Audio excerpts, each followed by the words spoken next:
How to reset ES200 Automatic Door Opener to factory settings, restored default parameters.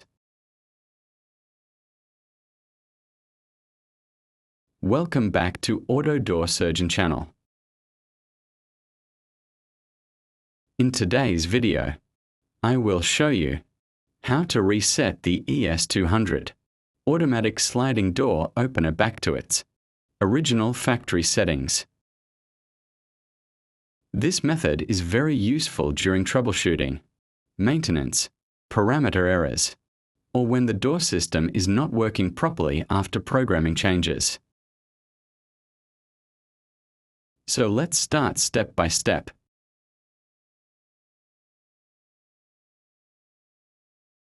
Step 1. Turn off the power.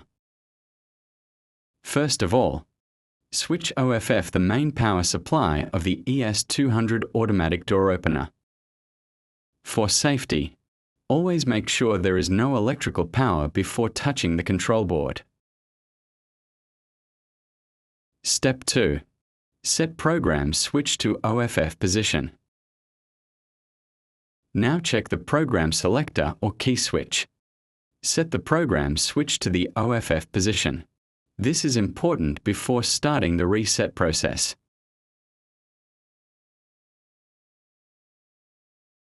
Step 3. Locate the serve button. Next, open the ES200 control unit cover.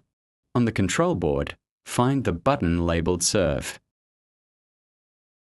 This is the service button used for commissioning and reset operations. Step 4. Press and hold Serve button.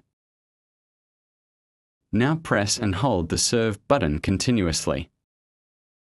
Do not release the button. Step 5. Restore power while holding Serve. While still holding the Serve button, turn the power supply back on. Keep holding the button for a few seconds.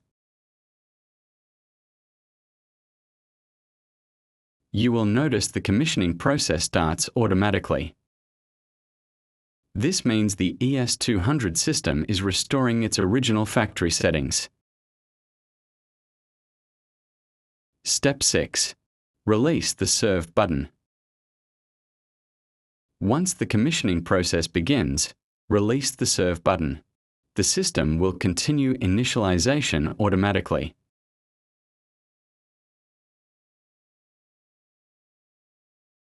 Final result. Now all ES200 parameters have been restored to their original default factory values. After reset, you may need to reconfigure door opening width, hold open time, sensor settings, safety device settings, motor learning and commissioning. This process is very useful for maintenance and diagnosing automatic door problems.